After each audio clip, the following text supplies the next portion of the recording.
పరిస్థితులు మారవు కానీ మనల్ని మారుస్తాడు. సో ప్రార్థనలో ఉన్న శక్తి చాలా చాలా గొప్పది. అందుకే అపవాది సాయశక్తిలో ప్రయత్నం చేస్తాడు అంటే మనం ప్రార్థన చేయకుండా. తెలుసా మీకు ఆ విషయం? నిన్ను భోజనం చేయనిస్తాడు, టీవీ చూడనిస్తాడు, నిద్రపోనిస్తాడు, బయటికి వెళ్ళి షాపింగ్ చేసుకొని ఇస్తాడు, వార్తాపత్రిక చదవనిస్తాడు, సోషల్ మీడియాలో అవి ఇవి చూడనిస్తాడు, కానీ ప్రార్థన మాత్రం చేయనివ్వడంట. తెలుసా? మనకి తెలుసు కదండి, ఎక్స్పీరియన్స్ అది. వాళ్ళు ప్రార్థన చేయాలనుకుంటే ఆ టైంకి ఏదో ఒక పని, ప్రపంచంలో లేని పనులన్నీ అప్పుడే గుర్తొస్తూ ఉంటాయి, మర్చిపోయిన పనులన్నీ అప్పుడే గుర్తొస్తూ ఉంటాయి. పని చేయాలని ఇంట్రెస్ట్ మోకాళ్ళు వేయగానే వస్తుందండి కొంతమందికి. తెలుసా?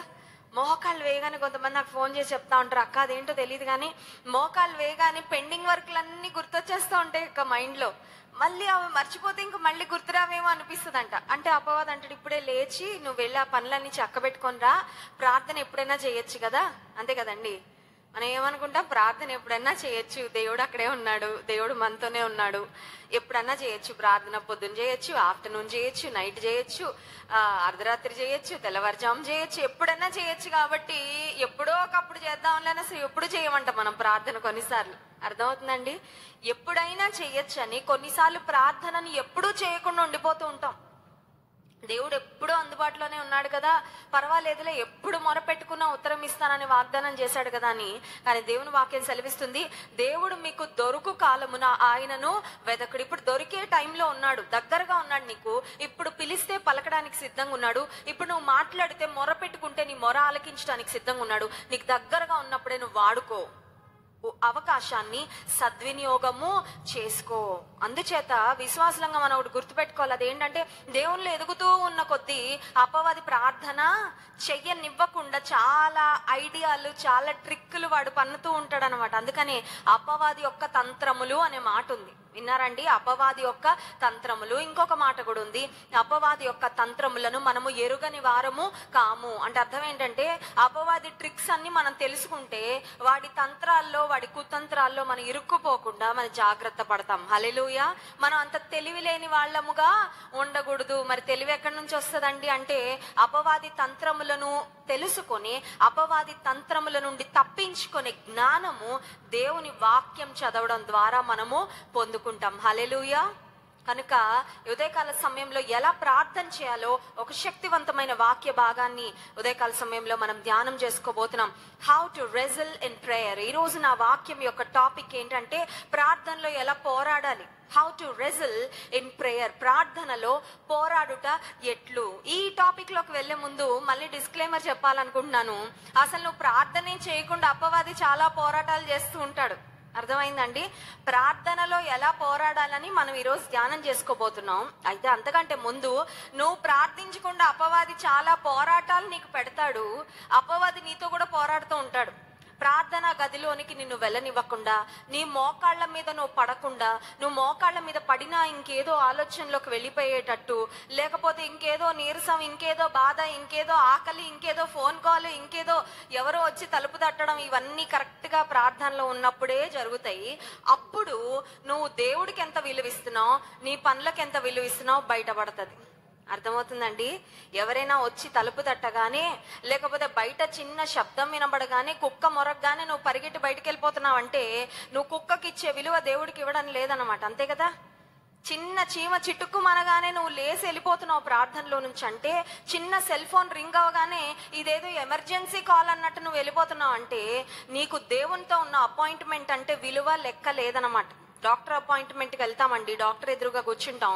డాక్టర్ ఎదురుగా కూర్చొని మాట్లాడుతుంటే ఫోన్కి ఏదో రింగ్ వస్తుంది, మాట్లాడతామా? సెల్ ఫోన్ తీసుకొని, డాక్టర్ గారు ఒక నిమిషం ఆగండి, నేను మాట్లాడాలంటామండి అనం. ఎందుకంటే డాక్టర్ అపాయింట్మెంట్కి డబ్బులు కడతాం కదా. డాక్టర్ అపాయింట్మెంట్కి డబ్బులు కడతాం. డాక్టర్ అపాయింట్మెంట్ కోసం ఆ డాక్టర్కి సర్జరీలు ఉంటే, వేరే అపాయింట్మెంట్స్ ఉంటే అవన్నీ చూసుకొని వచ్చేదాకా వెయిట్ చేస్తాం. కాబట్టి చాలా విలువ. అమ్మో, డాక్టర్ గారితో ఈ టైం బాగా యూటిలైజ్ చేసుకోవాలని చక్కగా మాట్లాడి, ఆ తర్వాత బయటకు వచ్చాక ఏమనుకోవద్దండి ఫోన్ ఎత్తలేదు, నేను డాక్టర్ అపాయింట్మెంట్లో ఉన్నానని వాళ్ళకి సర్ది చెప్పుకుంటాం. కానీ పరలోకపు డాక్టర్లకు డాక్టర్ అయిన దేవుడితో అపాయింట్మెంట్ అప్పుడు మాత్రం ఈ అపాయింట్మెంట్లన్నీ మనం అటెండ్ అయ్యి ఆ దేవునికి మాత్రం విలువ చాలాసార్లు ఇవ్వం. దేవుణ్ణి మనం ఎంత ప్రేమిస్తున్నాము, దేవునికి మన హృదయంలో, మన జీవితంలో ఎంత స్థానం ఇస్తున్నాం అనేది మన యాక్షన్స్, మన యొక్క క్రియలే చూపిస్తాయి. అర్థమవుతుందండి? చెప్పడం కాదు, పాటలు పాడడం కాదు. నిన్నే ప్రేమింతును, నా ప్రాణం ఉన్నంత వరకు, మట్టిలో చేరే వరకు, ఈ పాటలన్నీ పాడుతూ ఉంటాం ఇక్కడ కూర్చొని. ఈ పాటలు కొన్నిసార్లు అబద్ధాలని మనమే రుజువు చేసేస్తూ ఉంటాం. ఎట్లా అంటే మనము వేరే పనులకు ఇచ్చిన ప్రాధాన్యత, ఇతర వ్యక్తులకు ఇచ్చిన ప్రాధాన్యత, మన స్వంత పనులకు ఇచ్చిన ప్రాధాన్యత దేవుని సన్నిధికి, దేవునితో మాట్లాడే ప్రార్థనా సమయానికి ఇవ్వనప్పుడు.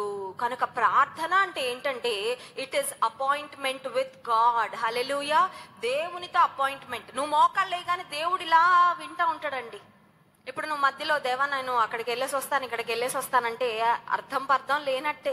దేవునికి మనం విలువ ఇవ్వనట్టే. సృష్టికర్త అయిన దేవుడు, సర్వాధికారి అయిన దేవుడు నీ ప్రార్థన, నీ మొరను చెవియొగ్గాలని ఇలా ఆయన చెవి నీకు ఇస్తే, నువ్వు వేరే పనుల మీద అటు ఇటు తిరుగుతున్నావంటే ప్రార్థనలో అసంపూర్ణమైన ప్రార్థన. కొన్నిసార్లు చూడండి, ఒక అరగంటన్నా చేయాలని కూర్చుంటాం, 5 నిమిషాల్లో ముగించేస్తాం కదండి. ప్రార్థన చాలాసార్లు మన పనుల ఒత్తిడి వలనో, మనకొచ్చే డిస్ట్రాక్షన్స్ వలనో, మనకొచ్చే డైవర్షన్స్ వలనో ప్రార్థనకు కేటాయించవలసినంత సమయాన్ని కేటాయించలేకపోతూ ఉంటాము. అయితే ప్రార్థన దేవునితో అపాయింట్మెంట్ అని గుర్తు పెట్టుకున్నప్పుడు ప్రార్థనకు మనం అత్యధికమైన విలువను, ప్రాధాన్యతను ఇస్తాము. హల్లెలూయా.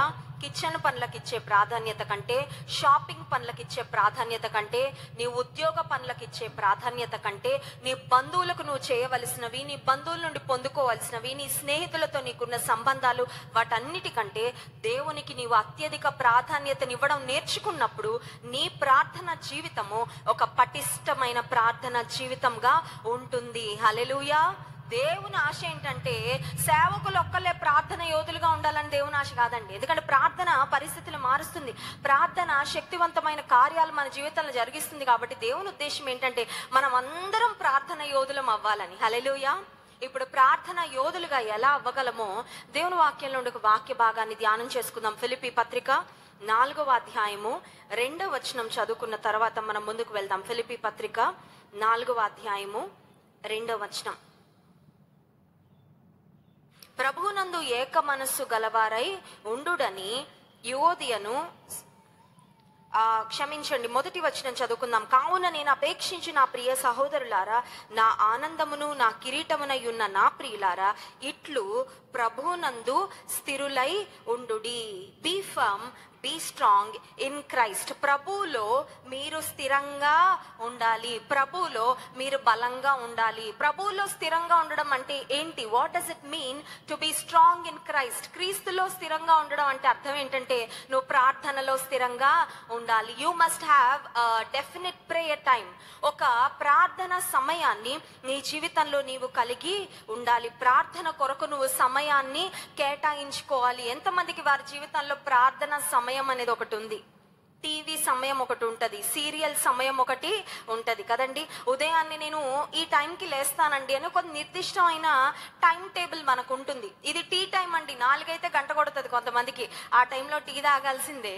అలా నీ జీవితంలో ప్రార్థనకు ఒక సమయం నువ్వు కేటాయించావా? Do you have a definite prayer time in your life? నీ జీవితంలో ఒక ప్రార్థనా సమయం నీకుందా? కొలస్సీ పత్రిక 4వ అధ్యాయం 2వ వచనంలో ప్రార్థనను గుర్చిన ఒక ప్రాముఖ్యమైన మాట ఉంది, చదువుకుందాం. కొలస్సీ పత్రిక 4వ అధ్యాయము 2వ వచనం. ప్రార్థన యందు నిలకడగా ఉండి కృతజ్ఞత గలవారై దాని యందు మెలకువగా ఉండుడి. నిలకడ, మెలకువ 2 మాటలు కనబడుతుంది. నిలకడ అంటే ఫర్వెంట్, మెలకువ అంటే అలర్ట్. 2 మాటలండి, 2 వేరు మాటలే, కానీ 2 కూడా ప్రార్థనకు సంబంధించే వ్రాయబడ్డాయి. ప్రార్థన యందు నిలకడగా ఉండాలంట, కృతజ్ఞత గలవారై దాని యందు అంటే ప్రార్థన యందు మెలకువగా ఉండుడి. ప్రార్థనలో నిలకడ ఉండడం అంటే ఏంటి? ప్రార్థనలో ఒక ఫర్వెంట్ ప్రేయర్ అంటే ఒక పట్టుదలతో కూడిన ప్రార్థన. మెలకువగా ఉండడం అంటే ఏంటంటే బీ అలర్ట్ ఇన్ ప్రేయర్. ఎప్పుడు ఏ శోధన వస్తుందో అని మెలకువగా ఉండి ముందుగానే అలర్ట్ గా ఉండి ప్రార్థన చేసుకోవడం. చూడండి, మనం చాలాసార్లు రాత్రి పడుకునేటప్పుడు ఇంట్లో కొన్ని స్విచ్ ఆఫ్ చేస్తూ ఉంటాము, కొన్ని చెక్ చేసుకుంటూ ఉంటాం. ఇంటి తలుపులకి బోల్ట్స్ ఉన్నాయా లేదా చెక్ చేసుకుంటాము. స్త్రీలైతే ఇంటి గ్యాస్ సిలిండర్ కట్టేసామా లేదా కట్టాము, కొన్నిసార్లు కట్టామా లేదా మళ్ళీ చెక్ చేసుకుంటాం. వై? అది మెళకువగా ఉండడంలో ఒక భాగం, అంతే కదండి. జాగ్రత్త తీసుకోవడంలో ఒక భాగం. సిలిండర్ పేలిపోయాక, ఇల్లంతా కాలిపోయాక, ఫైర్ యాక్సిడెంట్ అయిపోయిన తర్వాత అప్పుడు మేల్కొని ఉపయోగము లేదు. మేము మీట్ అండ్ గ్రీట్ కు హైదరాబాద్కు వెళ్ళినప్పుడు చాలా కుటుంబాలు వచ్చి కలుసుకొని వారి జీవితాల్లో మరి జరిగిన విషయాలు కొన్ని పంచుకుంటున్నప్పుడు కొంతమంది వెళ్ళిన పెయిన్ఫుల్ సిచ్యువేషన్స్ వింటూ ఉంటే చాలా చాలా బాధ అనిపించింది. ఒక కుటుంబం వచ్చి చెప్తున్నారు, మా తండ్రి గారండి చాలా దైవికంగా ఉండే వ్యక్తి, చాలా ప్రేమించే తండ్రి, కుటుంబానికి ఒక గ్రేట్ సపోర్ట్. మా ఫాదరు మంచి వ్యక్తి అండి, ఒక ఫైర్ యాక్సిడెంట్ లో 98% బాడీ కాలిపోయింది, 98% దేహం కాలిపోయింది. అది తన పొరపాటు వల్ల జరిగింది కాదు, వాళ్ళ అజాగ్రత్త వల్ల జరిగింది కాదు. కానీ ఒక కంపెనీలో వారి తండ్రి గారు వర్క్ చేస్తుంటే అనుకోకుండా ఒక ఎక్స్ప్లోజన్ జరిగి ఆ ఫైర్ యాక్సిడెంట్ లో మంటల్లో చిక్కుకున్నారంట వారి తండ్రి గారు. ఫస్ట్ ఫ్లోర్ లో ఉన్నారంట. ఫస్ట్ ఫ్లోర్ అంతా కాలిపోతుంది, కిందకి చూస్తే కింద కూడా మంటలంట. సో ఫస్ట్ ఫ్లోర్ నుంచి కిందకి దూకితే మంటల్లో పడతారు, మళ్ళీ కాలిపోతారు. అలాగే కాలుతో దేహంతో కిందకు వచ్చేసారంట ఆ తండ్రి గారు. 98% 98% బాడీ బర్న్స్ తో దాదాపు ఒక 5 రోజులు ఎన్ని రోజులు హాస్పిటల్లో మా నాన్నగారు స్ట్రగుల్ అయ్యి తర్వాత దేవుని రాజ్యానికి పిలువబడ్డారండి. ఇది జరిగి ఒక 2 years అలా అవుతున్నట్లుంది. కానీ ఆ సంఘటన గురించి వాళ్ళు చెప్తుంటే మళ్ళీ కన్నీరు కార్చేస్తూనే ఉన్నారండి. ఎందుకంటే ఆ సంఘటన ద్వారా తమ తండ్రి గారు అనుభవించిన బాధ, తాము ప్రేమించిన తండ్రి, తాము ప్రేమించిన భర్త పొందిన వేదనను కుటుంబీకులు ఒక్కసారి జ్ఞప్తికి తెచ్చుకుంటే వాళ్ళ కళ్ళ నుండి దారగా కన్నీళ్ళు వచ్చేస్తూనే ఉన్నాయి.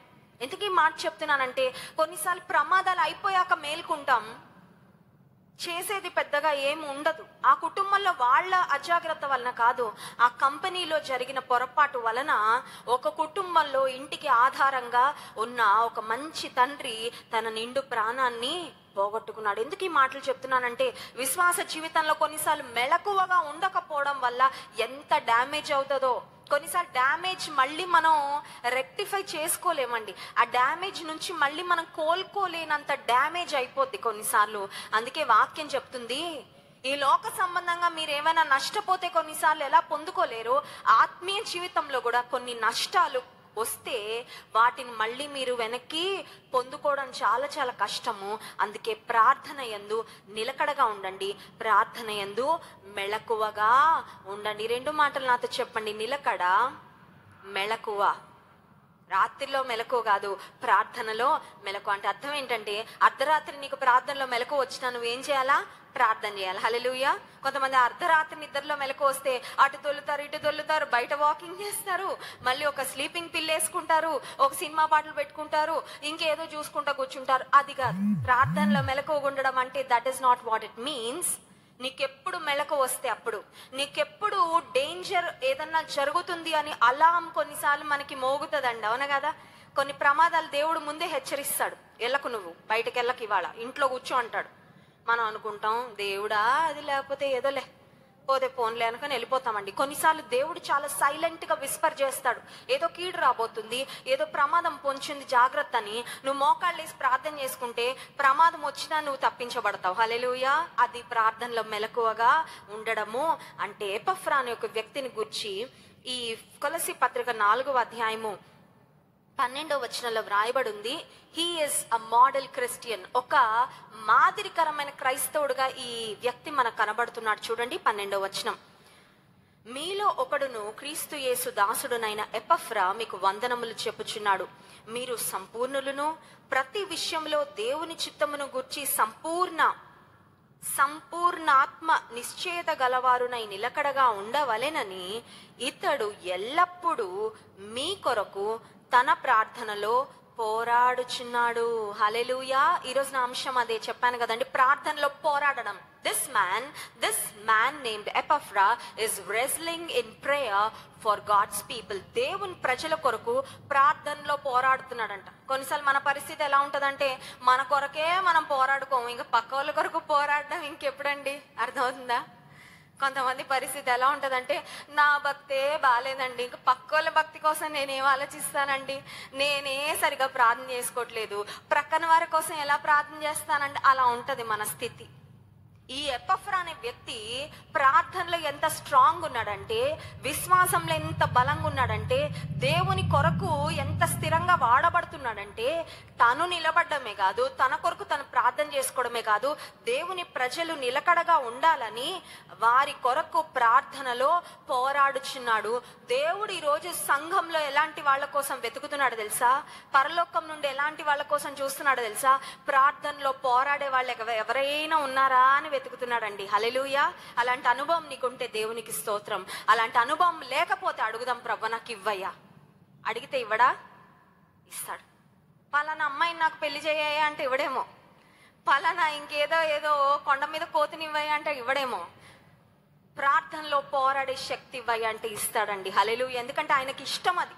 ఆ పని చేసే వాళ్ళు ఆయనకి కావాలా? ఆ పని చేసే వాళ్ళు ఆయనకు కావాలి.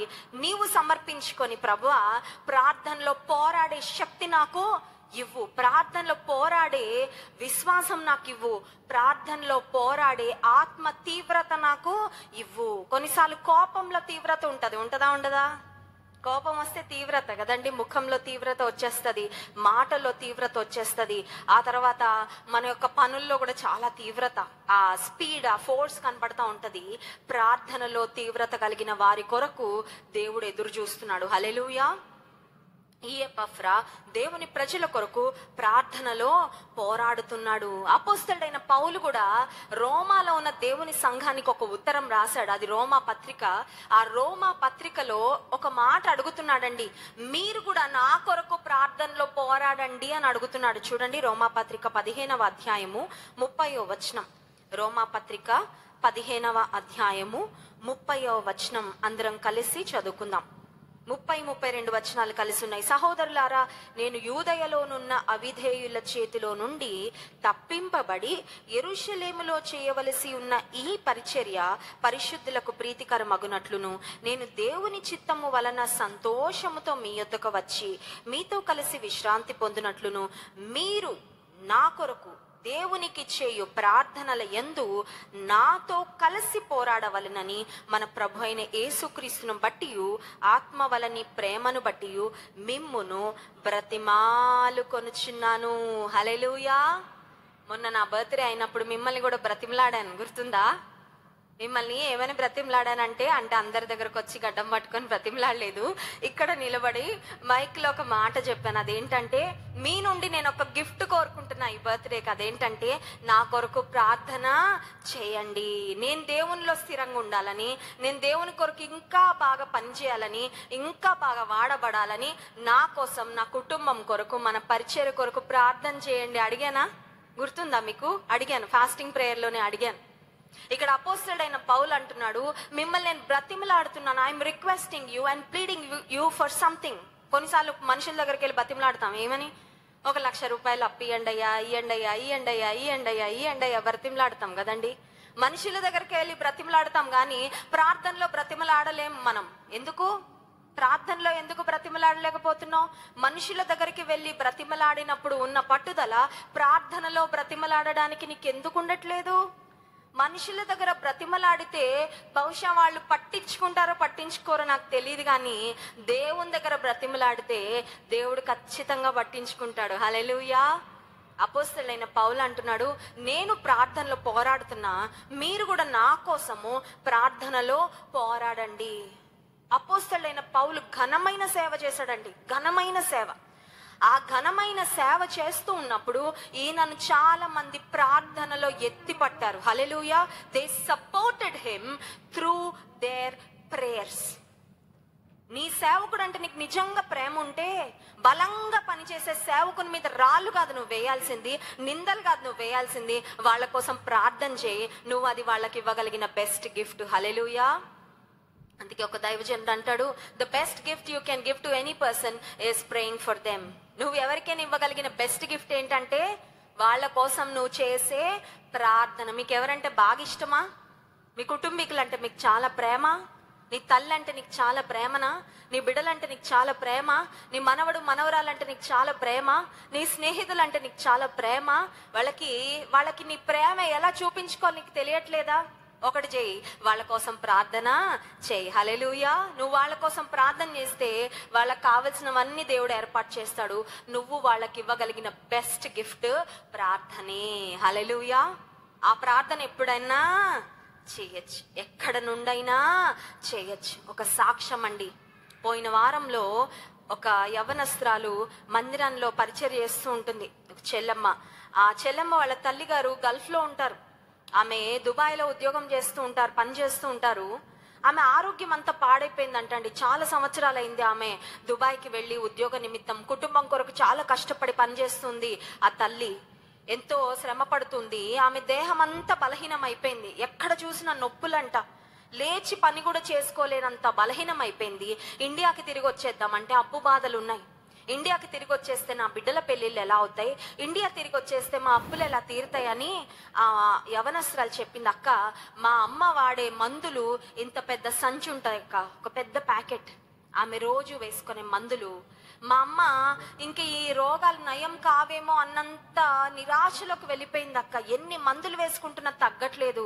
మా అమ్మకి దేహంలో ఆరోగ్యం లేదు, శక్తి లేదు, ప్రార్థన చేయక్క అని వస్తే ఆ రోజు నేను తను కలిసి విశ్వాసంతో ప్రార్థన చేశామండి. అప్పుడు ఒకటే ఒక మాట నేను ప్రార్థనలు చేశాను, ఏమనంటే, ప్రభువా, మేము ఇక్కడ నిలబడి దుబాయ్లో ఎక్కడో ఉన్న ఈ బిడ్డ యొక్క తల్లిగారి కొరకు ప్రార్థన చేస్తున్నాం, కానీ మేము ఇక్కడ చేసే ప్రార్థనతో నువ్వు అక్కడ కార్యాలు చేసి ఆమెకు ఆరోగ్యం ఇవ్వు, శక్తి ఇవ్వని ప్రార్థన చేశానండి. హల్లెలూయా.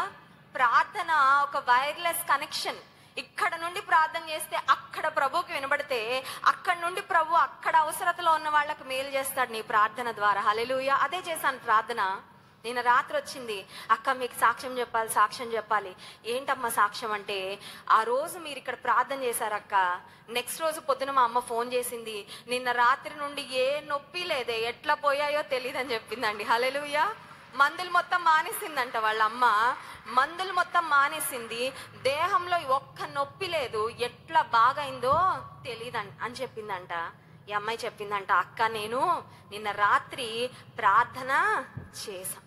ఇది ఎందుకు చెప్తున్నానంటే, ఇది నా గొప్పతనం కాదండి, ఇది మనం ప్రార్థన చేసిన దేవునిలో ఉన్న గొప్పతనం. హల్లెలూయా. ఆయన నీ ప్రార్థన వింటాడు. నువ్వు విశ్వాసంతో చేస్తే, నువ్వు విశ్వాసంతో ప్రార్థన చేస్తే, నువ్వు పట్టుదలతో ప్రార్థన చేస్తే ఆయన అద్భుత కార్యాలు జరిగిస్తాడు. అపోస్తలుడైన పౌలు రోమాలో ఉన్న దేవుని సంఘాన్ని బ్రతిమలాడుతున్నాడు, ఏమనంటే, మీరు నా కొరకు ప్రార్థనలో పోరాడండి, ప్రార్థనలో నా కోసం పోరాడండి. మన దైవజనులు దుబాయ్కి వెళ్ళారు, ఇప్పుడు అమెరికా దేశంలో ఉన్నారు పరిచర్య నిమిత్తం. ప్రభా, దైవజన్ అక్కడ బలంగా వాడుకో. నేను అనుకుంటాను, అపోస్తలుడైన పౌలు ఆయన పరిచర్యలో ఆయనతో కలిసి జత పని వారిగా ఆయనకు సపోర్ట్ చేసిన, ఆయనకు ఆశ్రయం ఇచ్చిన, ఆయన వెళ్ళినప్పుడల్లా వాళ్ళ ఇంట్లో ఉంచుకున్న అలా చాలా మందిని గురించి వీళ్ళకి వందనాలు తెలుపుచున్నాను, వీళ్ళ కృతజ్ఞతలు, ప్రభు పేరట వాళ్ళకి శుభాలని చాలా మంది పేర్లు ఉంటాయండి. రోమాపత్రిక ఆఖరి అధ్యాయంలో మనం చూస్తే లిస్టు, పురుషులు, స్త్రీలు, వీళ్ళు ఇలా ప్రయాసపడ్డారు, వీళ్ళు పరిచర్యలో ఈ విధంగా సహకరించారు అని చాలా మంది పేర్లు రాస్తాడు. నేను అనుకుంటాను, పేర్లు రాయబడని అపోస్తలుడైన పౌలు కొరకు ప్రార్థన చేసిన వ్యక్తులు చాలా మందికి పరలోకంలో గొప్ప గొప్ప బహుమానాలు దేవుడు ఇచ్చి ఉంటాడు. హల్లెలూయా. కొన్నిసార్లు నువ్వు సంఘం కొరకు, దైవజనుల కొరకు ప్రార్థన చేస్తున్నావు అని మాకు తెలియకపోవచ్చు, కానీ అవన్నీ ఎవరికి తెలుసు అంటే ప్రభువుకు తెలుసు. నువ్వు చేసే ప్రతి ప్రార్థన ఆయనకు లెక్కే. హల్లెలూయా. ప్రతి ప్రార్థన ఆయనకు లెక్కే. చూడండి, కొన్నిసార్లు బ్యాంకుల్లో, తర్వాత ఎల్ఐసీలు వాళ్ళు అంటారు, ప్రతి రూపాయికి మా దగ్గర విలువ ఉంటది, మీ ప్రతి రూపాయి మా దగ్గర భద్రంగా ఉంటది. చెప్తారా చెప్పరా? దేవుడు ఏమంటున్నాడు తెలుసా? నీ ప్రతి ప్రార్థన నాకు లెక్కే, నీ ప్రతి ప్రార్థన నా దగ్గర భద్రంగా ఉంది అంటున్నాడు. హల్లెలూయా. your every prayer and your every petition is counted by God. దేవుడు ప్రతి ప్రార్థనను లెక్కించే దేవుడు. నువ్వు పట్టుదలగా ప్రార్థన చేయాలంటే నువ్వు ఒంటరితనంలోనే పట్టుదలగా ప్రార్థన చేయగలవు. హల్లెలూయా. కొంతమంది అంటారు, ఒంటరిగా ఉంటే పిచ్చి పిచ్చి ఆలోచనలు వచ్చేస్తున్నాయండి. ఒంటరిగా ఉంటే పిచ్చి పిచ్చి ఆలోచనలు వస్తున్నాయేమో. నీ ఒంటరితనాన్ని నువ్వు దేవునితో ఒంటరి ప్రార్థన చేయడానికి ఒక చక్కని సమయంగా వినియోగించుకుంటే నీ ఒంటరితనం నీకు శాపం అవ్వదు, నీ ఒంటరితనం నీకు ఆశీర్వాదం అవుతుంది. హల్లెలూయా. అర్థమవుతుందండి? నీ ఒంటరితనం నీకు శాపం కాదు. నువ్వు అనుకుంటున్నావేమో, నాకు పెళ్ళి అవ్వలేదక్క, రాత్రులు నిద్ర పట్టట్లేదు, వాళ్ళు వీళ్ళు అంటున్న సూటిపోటి మాటలు ఇంకా అవ్వట్లేదా నీకు? నీలో ఏదో లోపం ఉందేమో, నువ్వు ఎవరినో ప్రేమించావేమో, నీకు అదేమో ఇదేమో. కొంతమంది చూడండి బాణల్లా ఉంటాయి వాళ్ళు వేసే మాటలు. వాళ్ళకి సగం తెలుసు సగం తెలీదు, చాలా చాలా మాట్లాడుతూ ఉంటారు. యవ్వన కాలంలో వివాహ వయసుకు వచ్చిన తర్వాత ఏదో సంబంధాలు వస్తూ ఉంటాయి పోతూ ఉంటాయి. బంధువులు అనే మాటలు, ఇరుగు పొరుగు వాళ్ళు అనే మాటలు, కొన్నిసార్లు తల్లిదండ్రులు కూడా ఫ్రస్ట్రేషన్లో ఇంకెప్పటికైతే నీకు పెళ్ళి, మా బతుకు కాలంలో నిన్ను సెటిల్ చేయగలుగుతామా లేదా అని కొన్నిసార్లు అలా మాట్లాడుతూ ఉంటే చాలా చాలా వేదన పడిపోతూ ఉంటారు యవనస్తులు. ఒంటరితనంలో నువ్వు ఆ మాటలన్నీ ఆలోచించుకొని ఏడవడం కాదు, దేవుని పాదాల మీద పడి ఏడువు, ఆ ఏడుపుకు ప్రతిఫలం దొరుకుతుంది. హల్లెలూయా. ఒంటరితనము నువ్వు నిరాశ పడడానికి ఒక మంచి అనుకూలమైన సమయమే కాదు. ఒంటరితనము నువ్వు పిచ్చి పిచ్చి పనులు చేయడానికి, ఎవరు లేనప్పుడు చేసే రహస్యమైన పాపాలకు అనువైన స్థలముగా నువ్వు తీసుకోవద్దు. కానీ ఒంటరితనము నీ ప్రభువుతో ఒంటరిగా నువ్వు ప్రార్థన చేయడానికి వినియోగించుకుంటే నీ ఒంటరితనం నీకు శాపం కాదు, నీ ఒంటరితనం నీకు ఆశీర్వాదం. Hallelujah. Your loneliness is a wonderful time to spend with God. నీ ఒంటరితనం దేవునితో నువ్వు గడిపే ఒక అద్భుతమైన సమయం అని ఎప్పుడూ మర్చిపోవద్దు. ఆ జీవితంలో నేను ఒకటి చెప్పగలనండి. దైవజనులు జాన్ వెస్లీ గారు అమెరికాకు వచ్చిన సమయంలో కరెక్ట్గా ఆ రోజు ప్రార్థన ఉంది. నాకు దైవజనులు మా ఊరు వస్తున్నారని నాకేం తెలీదు. ఆ ముందు రోజు రాత్రి నాకు నిద్ర పట్టలేదు. మోకాళ్ళు వేసి కన్నీరు కారుస్తూ ప్రార్థన చేస్తూనే ఉన్నాను. మా ఫ్రెండ్స్ అందరు నిద్రపోయారు, ఎవరి పాటికి వాళ్ళు పడుకున్నారు. నాకు నిద్ర పట్టట్లేదు. నేను మా హాల్లోకి వచ్చేసాను. మా ఇంట్లో అంత కార్పెట్ ఉంటుందండి. కార్పెట్ మీద మోకాళ్ళు వేస్తే సుఖంగా ఉంటది, కానీ గచ్చు మీద మోకాళ్ళు వేస్తే బాగుంటది కదా, కఠినంగా ఉంటది. మా గచ్చు కిచెన్ రూమ్ లో ఉంటది. ఆ కిచెన్ రూమ్ దగ్గరకు వచ్చాను. ఆ గచ్చు మీద మోకాళ్ళు వేసాను. నా కంప్యూటర్లో ప్రైజ్ అండ్ వర్షిప్ సాంగ్స్ పెట్టుకున్నాను. పాటలు పాడుకుంటూ ప్రభువును ఆరాధించుకుంటున్నాను. ఆ తర్వాత నా హృదయంలో ఉన్న వేదనంతా మోకాళ్ళు వేసి కన్నీరు కారుస్తూ ప్రభుతో చెప్పానండి. ఆ రోజు దాదాపు రాత్రి 2:30-3 దాకా నిద్రపోలేదు. నేను దేవునితో మాట్లాడుతూనే ఉన్నా, ప్రార్థన చేస్తూనే ఉన్నా, ఏడుస్తూనే ఉన్నా, స్తుతిస్తూనే ఉన్నా. ప్రభా నీ చిత్తం ఏంటి, నీ సంకల్పం ఏంటి, నా జీవితం పట్ల నీ ఉద్దేశము నీ ఉద్దేశం జరిగించు ప్రభా, నాకు నీ చిత్తం తప్ప ఇంకేమీ వద్దు అని ప్రార్థన చేసి పడుకున్నానండి.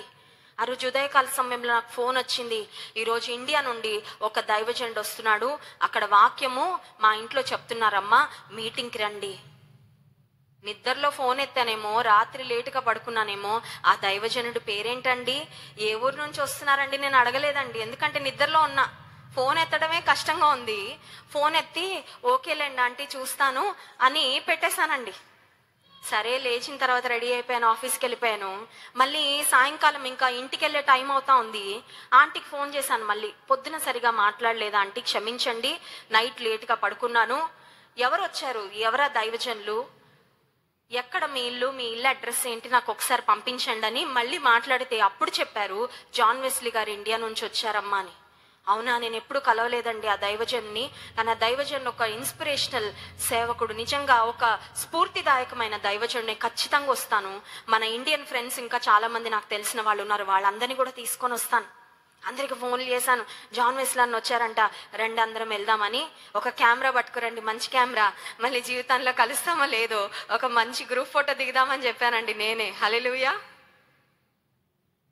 రండి, నా దగ్గర మా చిన్న కెమెరా ఉండేది, ఒక పెద్ద మంచి కెమెరా ఉండేది ఒక అన్నయ్య దగ్గర. అన్నయ్యకి చెప్పాను, ఆ కెమెరా తీసుకురా అన్నయ్య, అందరం కలిసి గ్రూప్ ఫోటో దిగుదాం. ఎందుకంటే మళ్ళీ మన దగ్గరకు వస్తారో రారో, మళ్ళీ మనం కలుస్తామో లేదు.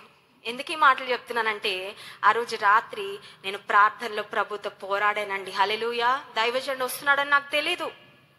నా జీవితంలో దేవుడు ఆ రాత్రి పోరాడిన తర్వాత ఆ కార్యం చేస్తాడని నాకు తెలీదు, కానీ ప్రార్థనలో నేను పోరాడాను. హల్లెలూయా. పోరాడావా ఎప్పుడైనా దేవునితో? అమ్మా నాన్నతో అన్నం తినకుండా అలిగి పోరాడుతున్నావు నువ్వు చాలాసార్లు కదండి. నన్ను అక్కడికి పంపించండి, ఇక్కడికి పంపించండి, పంపించకపోతే అన్నం తినను, పంపించకపోతే మాట్లాడను, మౌన పోరాటాలు చేస్తున్నావు నువ్వు. ఇంట్లో వాళ్ళని ఇండైరెక్ట్ గా వేధిస్తున్నావు, కానీ దేవుని దగ్గర పోరాడడం నీకు చాలా సార్లు అర్థం కావట్లేదు. యాకోబు అది చేశాడు. యాకోబు అందరినీ పంపేశాడండి, భార్యలు, పిల్లలు. ఈ తలనొప్పి అంతా నాకు వద్దు, వీళ్ళందరినీ పక్కన పెడతాను, నా దేవుడు నేనంతే. హల్లెలూయా. కొన్నిసార్లు అందరినీ తగిలించుకొని తిరుగుతున్నావు నీ పక్కన. ఆ ఇటు పక్కన ఒకడు, ఇంకా అటు ఒకడు, ఇటో కొడుకు, ఇటో కొడుకు, ఇటో కూతురు, అటో కూతురు, ప్రార్థన చేయడానికి వాళ్లే గుదిబండలు అయిపోతా ఉంటారు. కొన్నిసార్లు నేను మా పిల్లలకి చెప్తాను, మమ్మీ ప్రార్థనలో ఉంది, తలుపు తట్టారంటే మీ పని అయిపోద్ది అంటాను అంతే. మమ్మీ ప్రార్థనలో ఉంది, తలుపు తట్టద్దు, మీ పని ఏదో మీరు చూసుకోండి, మీరు ఆడుకుంటారో చదువుకుంటారో మీరు ఏం చేసుకుంటారో చేసుకోండి, అమ్మ ప్రార్థనలో ఉన్నప్పుడు మాత్రం వచ్చి తలుపు తట్టడానికి వీలు లేదు. నువ్వు కొన్నిసార్లు నీ బాధ్యతల నుండి నువ్వు ఒంటరిగా నువ్వు సమయం తీసుకోవాలి. దేవునితో మాట్లాడాలంటే నాకు వాళ్ళు ఉండాలండి, వీళ్ళు ఉండాలండి, వీళ్ళు ఉండాలండి, అందరూ ఉంటున్నారు కానీ దేవుడే ఉండట్లేదు నీ జీవితంలో. అందుకే రావట్లేదు ఆశీర్వాదం, అందుకే విడుదల రావట్లేదు, అందుకే అద్భుతాలు జరగట్లేదు. ఎందుకంటే నువ్వు అస్తమానం జనాల్ని కోరుకుంటున్నావు కానీ దేవుని కోరుకోవట్లేదు నీ జీవితంలో. యాకోబు అంటున్నాడు, భార్యలు పిల్లలు 11 మంది సంతానం, ఒకళ్ళ ఇద్దరా, అందరినీ పంపేశాడండి. దాసులు దాసీలు ఎడ్లు గొడ్లు అన్నీ పంపించేసి ఒంటరిగా ఏకాంతంలో దేవునితో సమయాన్ని గడుపుతున్నాడు. చూడండి, యాకోబు దేవునితో పోరాడాడు. యాకోబు దేవునితో పోరాడాడు. పోరాడడానికి శక్తి ఎక్కడి నుంచి వస్తుంది? ఆ మాట చెప్పి ముగిస్తాను, సమయం అయిపోతుంది. పోరాడడానికి శక్తి ఎక్కడి నుంచి వస్తుంది? మైక్ టైసన్ అంట బాగా రిజల్ట్ చేసేవాడు. మైక్ టైసన్ రోజుకి 100 గుడ్లు తినేవాడు అంటండి. మనకి 2 గుడ్లు తింటేనే కడుపు నిండిపోద్ది కదండి, 100 గుడ్లు తినేవాడంట. ఇప్పుడు ప్రార్థనలో పోరాడడానికి శక్తి ఎక్కడి నుంచి వస్తుంది అంటే రోమాపత్రిక 8వ అధ్యాయం 26వ వచనంలో ఒక వాక్య భాగం చదువుకొని మనం ముగించుకుందాం. రోమాపత్రిక 8వ అధ్యాయము 26వ వచనం. అటువలే ఆత్మయు మన బలహీనతను చూచి సహాయము చేయుచున్నాడు. ఏలైనగా మనం యుక్తముగా ఎలాగో ప్రార్థన చేయవలెనో మనకు తెలియదు, కానీ ఉచ్చరింప శక్యము కాని మూలుగులతో ఆ ఆత్మ తానే మన పక్షముగా విజ్ఞాపనము చేయుచున్నాడు. ఆత్మ మనకు సహాయం చేస్తాడంట. కొన్నిసార్లు ప్రార్థన చేస్తా ఉంటే ఛార్జింగ్ అయిపోతున్నట్టు ఉంటదండి, అవుతుందా? ప్రార్థన చేస్తూ చేస్తూ చేస్తూ ఉంటే ఛార్జింగ్ అయిపోతున్నట్టు ఉంటది. కొన్నిసార్లు అలసిపోతున్నట్టు ఉంటాం, బలహీనపడిపోతున్నట్టు ఉంటాం. ప్రార్థన చేయాలని ఆశ ఉంటది కానీ ఆత్మ సిద్ధమే కానీ శరీరం బలహీనం అన్నట్టు ఉంటది. అప్పుడు మనల్ని ఎవరు బలపరుస్తారు? అప్పుడు ప్రార్థన చేయడానికి నీకు స్ట్రెంగ్త్ ఎవరిస్తారు? ఆ మోటివేషన్ ఎవరిస్తారంటే పరిశుద్ధాత్మ దేవుడు ఇస్తాడంట. హల్లెలూయా! పరిశుద్ధాత్మ దేవుడు మనకు సహాయం చేస్తాడంట ప్రార్థన చేయడానికి శక్తిని, సహాయమును, ప్రేరణను, కొన్నిసార్లు మాటలు కూడా దేవుడు అందిస్తాడండి. హల్లెలూయా! ఆ దేవుడు మాటలు అందిస్తాడు. ఈ మాట చేయి ప్రార్థన, ఇలా చేయి ప్రార్థన. పరిశుద్ధాత్మ దేవుని యొక్క నడిపింపు నీ ప్రార్థనలు చూస్తావు. కొంతమందికి ఒకటే ప్రార్థన పుట్టిన దగ్గర నుంచి లాస్ట్ దాకా, ప్రభువా నన్ను దీవించు, నా కుటుంబాన్ని దీవించు, ఇంకా అంతకంటే ఏమొద్దు, ఆమెన్, అంతే. ఆ 4 ముక్కలే. అది కాదండి, అది కాదు. ప్రార్థనలో పోరాడడం అంటే అది కాదు. ప్రార్థనలో పోరాడడం అంటే నువ్వు కంఠస్థం చేసిన 4 మాటలు ఒక చిలక పలుకుల్లాగా వల్లించడం కాదు. ప్రార్థన అంటే నీ హృదయాన్ని కుమ్మరించుకొని చేసేది. హల్లెలూయా! ప్రార్థన అంటే ఉచ్చరింప శక్యం కాని మూలుగులతో నీలో ఉన్న భారం, నీలో ఉన్న బాధ, నీలో ఉన్న పరిస్థితులన్నీ దేవుడు నీకు సహాయం చేస్తూ ఉండగా అవన్నీ ఆయన సన్నిధిలో కుమ్మరించుకోవడం. In one word, prayer is like unloading your heart. Hallelujah! ప్రార్థన అంటే నీ హృదయాన్ని అన్లోడ్ చేసుకోవడం అండి. ఇక్కడ బరువుతో వస్తాము కానీ ఇక్కడ ప్రార్థనలో అన్లోడ్ చేసుకొని తేలిగ్గా వెళ్ళిపోతాం. హల్లెలూయా! ఎప్పుడైనా జరిగిందా అనుభవం నీకు? అన్లోడింగ్ అయిందా? కొంతమంది లోడింగే తప్ప అన్లోడింగ్ ఉండదు, అవునా కాదా? అన్ని చూసి అన్ని విని లోడింగ్ అయిపోయి బరువు భారం పెరిగిపోయి గుండె నొప్పి, అమ్మో నా వల్ల కాదండి, ఇంకా భారాలు ఎక్కువైపోయినాయండి. అందరు భారాలు మోసేస్తా ఉంటారు. వీళ్ళ భారాలు మోస్తారు. అవసరం లేని వాళ్ళ భారాలన్నీ కూడా కొంతమంది ఎత్తి మీద వేసుకుంటా ఉంటారు. నీకు అవసరం లేదు. నీకు నీ భారాలు తీసేసే దేవుని దగ్గరకు వచ్చి ప్రార్థనలో యు అన్లోడ్ యువర్ బర్డన్స్. నీలో ఉన్న బర్డన్స్ అన్ని అన్లోడ్ చేసి పడే, అప్పుడు నువ్వు తేలికగా దేవుడిచ్చే సమాధానంతో, దేవుడిచ్చే జవాబులతో, విజయాలతో నువ్వు తిరిగి వెళ్తావు. హల్లెలూయా! కనుక ఈ ఉదయకాల సమయంలో ప్రార్థనలో పోరాడము ఏంటి? ప్రార్థనలో పోరాడదామండి. ఎంతమంది సిద్ధంగా ఉన్నారు పోరాడడానికి? ఈ రోజు నుంచి అడుగుదాం, ప్రభా ప్రార్థనలో నాకు పట్టుదల, ప్రార్థనలో నిలకడగా ఉండాలి, ప్రార్థనలో మెలకువగా ఉండాలి. నువ్వు నిజంగా ఎవరైనా ప్రేమిస్తే వాళ్ళకి నువ్వు ఇచ్చే గిఫ్ట్ ఏంటండి? డైమండ్ నెక్లెసా, డైమండ్ రింగా, అదా ఇదా ఏది కాదు. నువ్వు ఇచ్చే ప్రార్థన, prayer is the best gift you can give to any person. నువ్వు ఇవ్వగలిగిన శ్రేష్టమైన ఆశీర్వాదము, శ్రేష్టమైన బహుమానము ప్రార్థనే. దేవుడు కూడా అంటున్నాడు, మీరు మెళకువగా ఉండి ప్రార్థన చేయండి. పరిస్థితులన్నీ తారుమారైపోయాక అప్పుడు మేల్కొని ప్రార్థన చేయడం కాదు, పరిస్థితులు మారక ముందే, తారుమారవ్వక ముందే, నష్టాలు కష్టాలలో నువ్వు కూరుకోక ముందే, తుఫాను చెలరేగక ముందే మెళకువ కలిగి ప్రార్థన